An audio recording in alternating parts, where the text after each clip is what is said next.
आज के क्लास में छोटे छोटे शब्दों को पढ़ेंगे रोज वाली अंग्रेजी बोलने के लिए। तो चलिए क्लास को शुरू करते हैं। सबसे पहला शब्द है जल्दी ही, है ना। जल्दी ही या जल्दी, मतलब दोनों जगहों पे आप इसको यूज कर सकते हो। जल्दी ही की जगह पर भी यूज कर सकते हो, जल्दी की जगह पर भी यूज कर सकते हो। क्या यूज करोगे? पॉइंट इज कि सून को यूज करेंगे, SOON, सून, जो जल्दीबाजी को दिखाता है। जैसे वो जल्दी ही आ गया, ही केम सून, वह जल्दी ही आ गया, ही केम सून। बाद में, है ना। एक क्या पढ़ा हमने? जल्दी, है ना। एक क्या पढ़ रहे हैं? बाद में, है ना।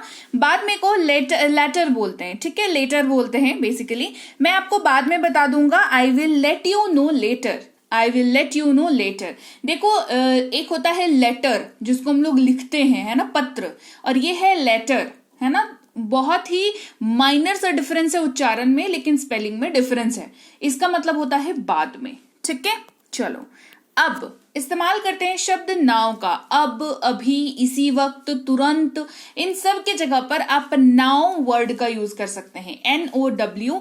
नाउ इसको पढ़ते हैं, जैसे कहते हैं ना कि अब मुझे जाना होगा, अब मुझे जाना होगा, I will have to go now, है ना। यहाँ पर विल एक लगा दो, आई के बाद विल, आई विल, यहाँ पर विल हैव टू का यूज होगा, I will have to go now, मुझे अब जाना होगा, I will have to go now.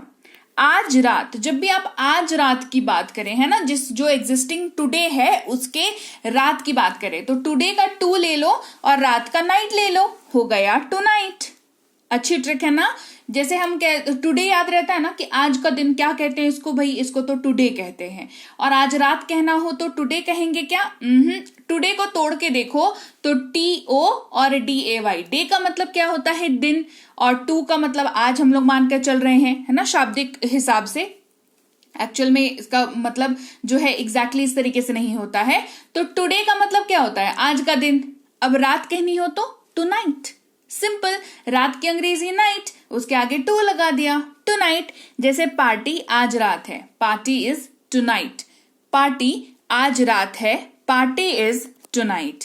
अभी तक, अभी भी, है ना, अभी तक, है ना। इस्तेमाल करते हैं शब्द येट का। आपने अभी तक भुगतान नहीं किया है या आपने अभी तक पेमेंट नहीं किया है, you have not paid yet, you have not paid yet. आगे बढ़ते हैं। शीघ्र या वक्त से पहले, जल्दी, शीघ्र या वक्त से पहले, ठीक है। वक्त से पहले पर फोकस करके इस शब्द को पढ़ना। ये शब्द है अर्ली। क्या है? अर्ली। जैसे कहते हैं ना, अर्ली मॉर्निंग उठना चाहिए, है ना। वो आज काम के लिए अर्ली निकल गया, है ना। तुम ये काम जो है, तुमने ये काम अर्ली फिनिश कर लिया। ट्रेन जो है वो जल्दी आ गई, अर्ली आ गई, ठीक है। ऐसे ट्रेन के लिए यूज नहीं होगा, ठीक है। तो ट्रेन के लिए बिफोर टाइम का यूज होता है ना, ट्रेन अराइव्ड बिफोर टाइम, है ना। मतलब सेम है, समझ रहे हो बात को। जैसे वह सुबह घर से वक्त से पहले निकल गया, he left home early in the morning. देखो, अर्ली वहां पर यूज होता है ना जहां पर पहले से एक वक्त तय हो और उसके पहले वो काम हो गया हो। जैसे मान लो कोई बंदा ऑफिस 9 बजे जाता है और वो आज 8:30 बजे निकल गया, तो क्या हुआ? वो अर्ली निकल गया। 7 बजे निकल गया तो अर्ली निकल गया, ठीक है। तो इसीलिए हम लोग ही left home early in the morning, ठीक है। चलो, तो इस्तेमाल करते हैं देन का। THEN अंग्रेजी में बताया है, दो तरह के देन होते हैं, देन और दैन। इसको पढ़ते हैं। एक का मतलब होता है देन, THEN देन, जिसका मतलब होता है तो, और ये क्लॉज लगा, मतलब बेसिकली कुछ पॉज लगाने के लिए यूज होता है। तो तुम क्या करोगे? What will you do then? तो तुम क्या करोगे? What will you do then? वहां। ये शब्द है, इसकी अंग्रेजी होती है देयर, THERE देयर, और ये लोकेशन के बारे में बात करता है, वो लोकेशन जो आपसे दूर हो। जैसे हम लोग वहां जाएंगे, वी विल गो देयर, हम लोग वहां जाएंगे, वी विल गो देयर। यहां हियर वर्ड का यूज करते हैं, HERE हियर। ये भी लोकेशन के लिए यूज होता है, लेकिन उस लोकेशन के लिए जो आपके नजदीक है, जो आपके जस्ट पास में है। जैसे वे लोग यहां आएंगे, दे विल कम हियर, वे लोग यहां आएंगे, दे विल कम हियर। दूर, इस्तेमाल करते हैं शब्द फार का। किसका यूज करते हैं? फार, जो डिस्टेंस को दिखाता है। ये बहुत दूर है, it is too far, it is too far. जैसे मान लो कई बार होता है ना कि हम लोग को डिस्टेंस पता नहीं होता किसी जगह का, लेकिन ये आइडिया है कि वो जगह जो है वो बहुत दूर है, तो क्या कहते हैं? कि इट इज टू फार, मतलब बहुत दूर है, इट इज फार, दूर है, ठीक है। टू हम लोग कभी भी एम्फेसाइज करने के लिए लगाते हैं किसी भी चीज को, मतलब बढ़ा चढ़ा के बताने के लिए। फिर है पास, जिसकी अंग्रेजी होती है नियर, वह पास ही रहता है, ही लिव्स नियर या ही लिव्स नियर बाय, ठीक है। एक्चुअली में रहने के संदर्भ में नियर बाय का यूज कर सकते हैं और नियर का भी यूज कर सकते हैं आप। इंपॉर्टेंट थिंग इज कि आपको मतलब पता हो और आपको उसका इस्तेमाल करना आता हो, ठीक है। वह पास ही रहता है, ही लिव्स नियर। अंदर इस्तेमाल करते हैं शब्द इनसाइड का, जैसे गेट के अंदर रहो, stay inside the gate, gate के अंदर रहो, स्टे इनसाइड द गेट। पीछे या वापस इस्तेमाल करते हैं शब्द बैक का, जैसे अपनी जगह पर वापस जाओ, go back to your seat, अपनी जगह पर वापस जाओ, go back to your seat. घर के अंदर इस्तेमाल करते हैं इंडोर का, ठीक है। अब समझो, यहां पर मतलब समझो, इंडोर का मतलब समझाती हूं आज, ठीक है। जो कोई भी चीज, इन का मतलब में हो जाता है और डोर का मतलब दरवाजे के अंदर, है ना। डोर का मतलब क्या होता है, दरवाजा। तो दरवाजे के अंदर की बात हो तो इंडोर, दरवाजे के बाहर की बात हो तो आउटडोर, याद रहेगा। घर के अंदर इंडोर, वह घर के अंदर ही रहा, he stayed indoors, he stayed indoors, ठीक है। बाहर यानी कि आउट, वह बाहर चला गया, ही वेंट आउट, वह बाहर चला गया, ही वेंट आउट। और आउटडोर का मतलब वही गेट से बाहर, है ना। आगे बात समझ। अभी अभी इस्तेमाल करते हैं जस्ट, क्या इस्तेमाल करते हैं, जस्ट। वह अभी अभी आया है, ही जस्ट अराइव्ड, वह अभी अभी आया है, ही जस्ट अराइव्ड। बहुत इस्तेमाल करते हैं TOO का, याद रखिएगा। ये शब्द जो है एम्फसाइज करने, यानी कि किसी भी चीज को जोर डाल के दिखाने के लिए यूज होता है। जैसे ये बहुत नरम है, इट इज टू सॉफ्ट। इस वाक्य को ही मैं आपको 2 हिस्सों में करके समझाती हूँ, तो आपको टू का इस्तेमाल समझ में आएगा। अगर कोई चीज, मान लो कोई टॉय है ना, कोई टेडी बियर है छोटा सा, या कोई रैबिट है, तो और वो रुई का बना हुआ है ना, कॉटन का बना हुआ है, फर का बना हुआ है, जो वो होते नहीं है, रेशे होते हैं जो ऊपर ऊपर टेडी बियर सॉफ्ट टॉयज के ऊपर में, ठीक है। तो आपने कहा कि ये नरम है, तो आप कहोगे इट इज सॉफ्ट, है ना। वो खिलौनों को सॉफ्ट टॉयज क्यों कहा जाता है, वो जो रुई भरे हुए खिलौने होते हैं, टेडी बियर होते हैं बड़े बड़े, उनको सॉफ्ट टॉयज क्यों कहा जाता है, क्योंकि वो नरम होते हैं छूने में, है ना। तो आप कहोगे ये नरम है, तो कहोगे it is a soft toy. और कोई चीज आपने छुई जो बहुत नरम है, तो बहुत को कैसे दिखाओगे, है ना। आपने महसूस किया बहुत, है ना, बहुत नरम है, बहुत गर्म है, बहुत छोटा है, बहुत बड़ा है। आप जब भी इस तरीके की कोई भी चीज को थोड़ा बढ़ा करके बोलना चाहो, बहुत व्यस्त है, बहुत फ्री है, बहुत गहरी नींद में है, तो जब भी आप ये बहुत का यूज करोगे ना किसी चीज को एम्फेसाइज करने के लिए, बढ़ा चढ़ा के दिखाने के लिए, तो आप TOO का यूज करोगे, ठीक है। जैसे ये बहुत नरम है, इट इज टू सॉफ्ट। गहरा यानी कि डीपली या गहराई से जो कह लो, उन्हें गहरा सदमा लगा, he was deeply shocked, he was deeply shocked. लगभग इस्तेमाल करते हैं शब्द ऑलमोस्ट का, किसका यूज करते हैं, ऑलमोस्ट का। मैं लगभग भूल ही गया, आई ऑलमोस्ट फॉरगॉट, मैं लगभग भूल ही गया, आई ऑलमोस्ट फॉरगॉट। फिर है बहुत, जिसका इस्तेमाल, जिसकी जगह पर वेरी का यूज किया जाता है, ठीक है। इसका यूज भी जो है चीजों को एम्फेसाइज करने के लिए, बढ़ा चढ़ा के दिखाने के लिए किया जाता है। जैसे वो बहुत व्यस्त थी, शी वॉज वेरी बिजी। आप कहना चाहो वो व्यस्त थी, कहेंगे she is busy, she was busy, मतलब व्यस्त थी मतलब शी वॉज बिजी, व्यस्त है शी इज बिजी। अब कह दिखाना चाहो कि बढ़ा चढ़ा करके नहीं, बहुत ही व्यस्त चल रही है भाई, बहुत व्यस्त है। कहते हैं ना, बात बात पे बहुत लगा देते हैं हम लोग, है ना।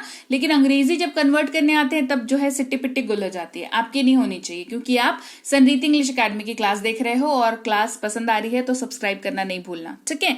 तो she was very busy, she was very busy. काफी इस्तेमाल करते हैं शब्द क्वाइट का, ये काफी सुरक्षित है, इट इज क्वाइट सेफ। जब किसी चीज को आपको थोड़ा सा ऐसे बढ़ा के दिखाना हो, बहुत ज्यादा मतलब जोर डाल करके नहीं, जस्ट ऐसे ही थोड़ा सा उसका जस्ट एक आइडिया देना हो, ठीक है। उचित इस्तेमाल करते हैं शब्द फेयरली का, जैसे ये वह उसके साथ उचित व्यवहार नहीं करता, he doesn't treat him Fairlie. अब ये कैसा फेयर है, जैसे मान लो स्कूल है या कॉलेज है या ऑफिस है फॉर दैट मैटर, तो होते हैं ना कुछ लोग जो बॉस के बहुत करीब होते हैं और कुछ लोग होते हैं जो बहुत मेहनती होते हैं, लेकिन फिर भी जो बॉस के करीब है ना उनको प्रमोशन मिल जाता है, लेकिन जो मेहनती होते हैं उनको नहीं मिलता है मेनी टाइम्स, है ना। तो ये उसके साथ उचित व्यवहार है क्या, नहीं है ना। फेयर है क्या इसके साथ, नहीं है ना।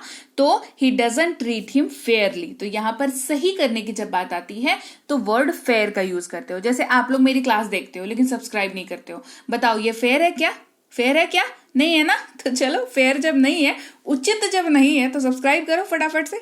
उसके बाद है रादर, जिसका मतलब होता है के बजाय। मैं फिल्म देखने के बजाय टहलने जाना चाहूंगा। I would rather go for a walk than see a movie और देन सी द मूवी। इसका मतलब क्या है? इसका मतलब ये है कि आपके पास दो ऑप्शंस हैं और आप एक को छोटा एक को बड़ा करके दिखा रहे हो। आप इसके बजाय ये करना चाहेंगे, इसके बजाय मैं वो करना चाहूंगा, ठीक है। तो ये इसके जगह पर रादर का जो है यूज होता है, ठीक है। हमेशा यानी कि ऑलवेज, तुम हमेशा देर से आते हो, you are always late, you are always late. रोजाना यानी कि डेली, वे रोजाना चलते हैं, दे वॉक डेली। वंस एक बार, वह महीने में एक बार मॉल जाती है, she goes to the mall once a month. आमतौर पर यूजुअली वर्ड का यूज करते हैं। यूजुअली हम आमतौर पर रविवार को रेस्टोरेंट जाते हैं, we usually go to restaurant on Sundays. तेज या जल्दी, फास्ट वर्ड का यूज करते हैं। वह तेज दौड़ता है, वह तेज दौड़ा, ही रैन फास्ट, दूसरे टेंस में है, ठीक है। धीरे धीरे यानी कि स्लोली, वह धीरे धीरे जा रहा है, ही इज गोइंग स्लोली। आसानी से यानी कि इजिली, हमने इसे आसानी से किया, वी डिड इट इजिली। साप्ताहिक यानी कि वीकली, उससे उसका पेमेंट साप्ताहिक मिलता है, he gets his payment weekly. बुरी तरह यानी कि बैडली, उन्होंने बुरी तरह बर्ताव किया, दे बिहेव्ड बैडली। चुपचाप यानी कि क्वाइटली, उसने चुपचाप कहा, शी सेड सो क्वाइटली। अच्छा इस्तेमाल करते हैं शब्द वेल का। वह पियानो बहुत अच्छा बजाती है, she plays the piano very well. अब वेरी वेल का इस्तेमाल आप हर उस जगह पे कर सकते हो जहां पर आप किसी चीज की तारीफ करना चाहते हो, है ना, और उसको बताना चाहते हो कि अरे बहुत अच्छी नॉलेज है, बहुत अच्छा काम है, इस तरीके से बताना चाहते हो। आज यानी कि टुडे, मैं उनसे आज मिलूंगा, I will meet him today. शायद ही कभी यानी कि रेयरली, जो चीज मतलब कभी हुई हो या होगी आगे की नहीं होगी उसका नहीं पता, लेकिन हुई हो कभी या हो जाती हो कभी कभी, इस तरीके से। मैं शायद ही कभी उसे देखता हूं, I rarely see him, I rarely see. तो लीजिए भाई, ये थी आज की क्लास। तो क्लास अगर आप यहाँ तक देख रहे हैं, इसका मतलब है कि आप बहुत सीरियस हैं अंग्रेजी बोलने को लेकर के, और यकीन मानिए ये क्लास आपके बहुत काम आएगी अंग्रेजी बोलने को लेकर के। तो क्लास कैसी लगी कमेंट करके मुझे जरूर बता दीजिएगा। क्लास को लाइक और शेयर तो आपने कर ही दिया होगा। आप देख रहे हैं संरीति इंग्लिश अकेडमी, मैं हूं प्रीति मैम। सब्सक्राइब करके बेल नोटिफिकेशन भी फटाफट से ऑन कर दीजिए। इसके अलावा हमारी जो ऐप है संरीति इंग्लिश अकेडमी, सेम नाम से ऐप है, वहां पर आपको बेसिक से प्रो स्पोकन इंग्लिश का कोर्स, इंग्लिश राइटिंग का कोर्स जिसमें आप अंग्रेजी लिखना सीखते हैं, इंग्लिश ग्रामर का कोर्स, इंग्लिश रीडिंग का कोर्स आपको मिल जाएगा ऐप पर। इसके अलावा अंग्रेजी पढ़ने में अगर दिक्कत आती है, स्पेलिंग्स में दिक्कत आती है, तो ये अंग्रेजी पढ़ने का रामबाण ट्रिक, ये जो किताब है ये अमेजॉन पर अवेलेबल है। आप सिंपली इस बुक का टाइटल यहां से देख करके आप अमेजॉन पे सर्च करके इस बुक को अपने घर पर कैश ऑन डिलीवरी के साथ भी मंगवा सकते हैं। इसके अलावा अगर आपको ई बुक्स की जरूरत है, तो चाहे वो वर्ड मीनिंग की ई बुक हो, टेंसेस की हो, आपके स्पोकन इंग्लिश की हो, ग्रामर की हो, या मिनी स्पोकन इंग्लिश स्ट्रक्चर्स की हो, जो कि क्विक रिवीजन का आपको मौका देती है, क्विक समझने का आपको मौका देती है, ये सारी की सारी ई बुक्स जो है हमारी ऐप पर अवेलेबल है। ऐप में जाकर के आप इनको इजीली वहां पर ले सकते हैं। इसके अलावा हमारी क्लास, हमारी पेड क्लास या किसी भी तरीके की अंग्रेजी को लेकर के समस्या अगर आपको आ रही है, तो इस नंबर पर व्हाट्सएप मैसेज करके आप हमारे साथ संपर्क कर सकते हैं, हमारे ग्रुप में जुड़ सकते हैं। और इस किताब को मंगवाने के लिए भी आप सिंपली इस नंबर पर व्हाट्सएप मैसेज करके भी इस किताब को अपने पास मंगवा सकते हैं। और हमारा ऐप कुछ ऐसा दिखता है गूगल प्ले स्टोर पर, वहां पे आपको यहाँ पर इंस्टॉल कर लेना है आपको अपने मोबाइल पर। इसके अलावा व्हाट्सएप का ग्रुप हमारा जरूर ज्वाइन करके रखें, रोज की फ्री क्लासेस आपको मिल जाती हैं।